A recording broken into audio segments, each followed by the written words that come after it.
What's up, guys? This is Coach Grant with First Down Training, and today we're going to be breaking down how you can avoid knee injuries while making cuts. So I hope this video helps you guys out. Hope it could teach you a few new things. But also, fellas, if you are a wide receiver and would like a daily training schedule that you can follow, check out that very first link in the description below for our ultimate 8-week wide receiver workout plan. It's over 500 plus wide receiver on-field drills and gym exercises that are combined together to make a sweet workout plan for you guys. It's 8 weeks total. We give you video examples of each drill, so it's all mapped out with easy for you guys to retain and understand. So again, check out that very first link in the description below if you're interested, fellas. Let's get started with this video. So this first example here is going to be from Jameson Williams, and this is kind of a freak injury that he had when he was in Alabama. But this is a great example of why wide receivers do not want to reach on their cuts, or any athlete doesn't want to reach on their cuts. So how this video is going to go is we're going to show a cut where a receiver or athlete gets injured, and then we're going to be showing a positive example of what you guys want to do to avoid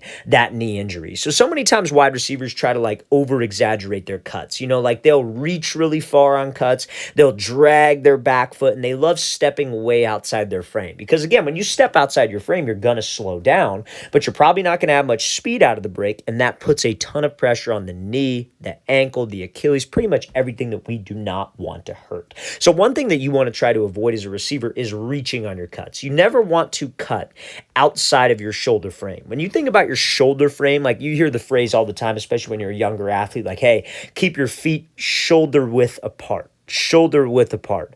That's kind of wherever you want to cut. You want to never cut outside of that shoulder width, because when you reach outside, the first part that hits the ground is going to be your heel. Now, when your heel hits the ground, all of that force that you have on that cut, because you're trying to be explosive, you're trying to make a sharp cut, you're trying to cut on a dime, all of that force behind your body, when it hits your heel first, shoots back up. And that is what can create that hyperextension of that leg. And Williams obviously tore his ACL, tore a lot of things in his knee on this cut. When his toe slaps down like that, and this cut is outside of your body frame, you see how his knee caves in? That's a bad position to be in. And when all that energy shoots back up and you hyperextend, that's where the injuries happen. Now, again, I think this is honestly built, you see how his knee caves in like so. I know there's a lot of different training methods out there, training programs out there that try to sound real fancy and confuse people and stuff like that. I think it's just simple. We never want to let my knee get to this position, right? So if you're a younger athlete,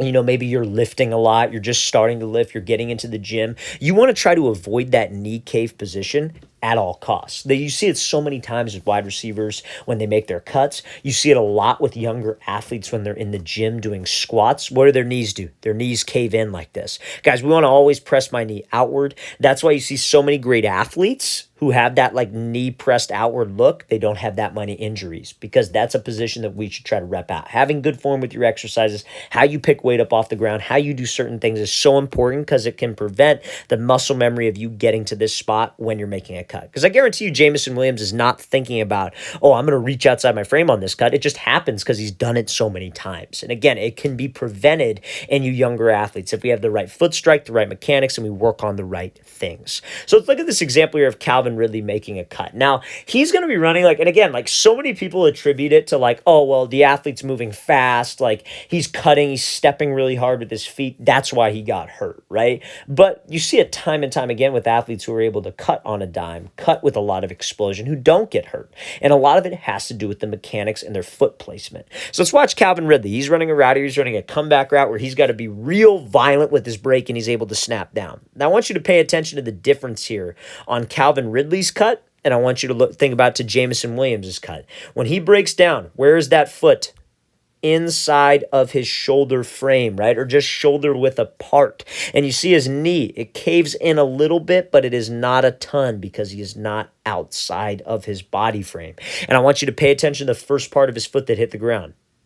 Ball of the foot, because now he can withstand that cut. He could have a knee bend on the cut because he's on the ball of his foot. I'm not saying that your whole foot can't get down, because all of you that play wide receiver, you guys all, I 100% guarantee know this, that when you try to just cut off of your toes, you have no balance, you have no explosion, you're pretty much falling forward. You can't stop yourself when you're on your tippy toes.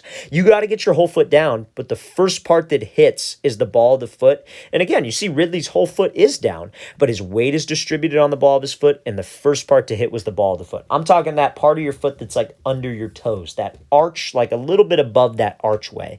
That is the key. That will keep your feet inside your frame. You physically cannot reach outside your frame while being on the ball of your foot. So guys, if we can emphasize that anytime I'm doing drill work, anytime I'm practicing my routes, anytime I'm practicing cuts, that will build good habits for a game. Now, this is another freak injury from John Mechie here with Alabama. And this is another like ACL, knee injury type injury. And it has a lot to do with your feet getting outside of your frame, but it's for a different reason than wide receivers reaching. Sometimes what wide receivers will do, any athlete will do, is they will try to get out of their cuts without their feet driving them out of their cuts. And again, we're going to show a positive example of this as well. So let's watch what he does here. So he puts the brakes on, he stops himself, breaks down, but you see how his head and his shoulders are starting to get out of this brake before his feet let him get out, before his hips let him get out. And that is going to be the problem. Because like you see when he cuts, right? Like he's inside of his frame. These first two steps, they're in a good placement, inside his shoulder frame, everything. Now, wide receivers will do this on routes where the quarterbacks are usually throwing the ball quickly. Like maybe it's like a quick hitch. Maybe it's like a dig route where they got to find the ball. Maybe it's a comeback, especially on a comeback route, because that's a timing route for the quarterback. They will try to turn out of there with their head, with their shoulders before their feet get down to drive you out. Guys, you want to get comfortable with your feet, the suddenness of your feet, the driving off like the hard step, if you will, off the ball of your foot to get you out. We're not turning my shoulders and turning my hips before my feet get down, because you look, that's what makes this foot land outside his frame. If his body is over here, that foot's not outside his frame, and he probably doesn't put that much pressure on his knee. But because he's trying to get out of it too quick, that foot extends outside the frame, that knee locks out, and that's where the injury happens. Guys, what I tell my wide receivers is you want to think the pressure of your feet, like if you're running a post route, right, and you're cutting off your right foot, when you hit that right foot, you're going to push off the right foot, right? So I would tell my wide receivers that you want to think even when you break down, your steps are powerful. Your steps get you out. The hips get you out, not your head and your shoulders. Because when you leave too early, like, again, best case scenario here is probably that he slips, right? Like he steps outside his frame and he slips a little bit and he goes down. Worst case scenario is what happened, and we don't want that to happen. So let's look at this example here of Calvin Ridley. He's going to be running a dig route, and he's doing kind of a similar cut where he gets out in 3 steps, but I want you to pay attention to his steps because this ball is coming quick, right? So he's not trying to get out of this thing with his head, with his shoulders too early.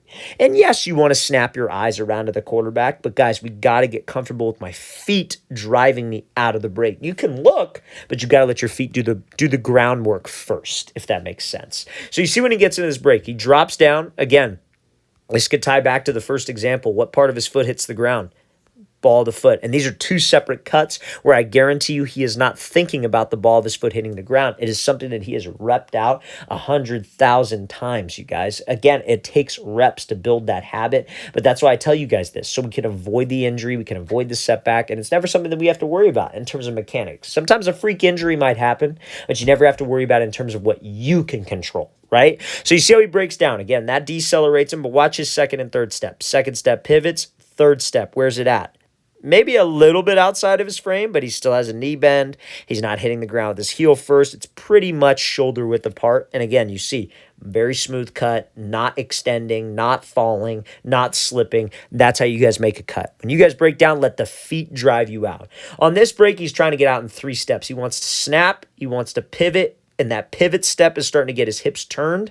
And then the hook step is what drives him out. Again, snap, pivot, hook. Hook step drives you out, and it won't work if it's not inside of your body frame. So let's play this again full speed one more time. This is a perfect example of how you guys can get in and out of your breaks from Calvin Ridley while still maintaining safety with your knee. All right, fellas, really want to thank you for watching. I really appreciate it. If you have any questions at all, don't hesitate to leave those in the comment section below. Always appreciate the feedback. It's always great to hear from you guys. And again, fellas, if you would like an 8-week wide receiver workout plan, everything that wide receivers need to do on the field and in the gym to help their skills improve, check out that very first link in the description below. We'd love to get you on that. I'll see you guys next time.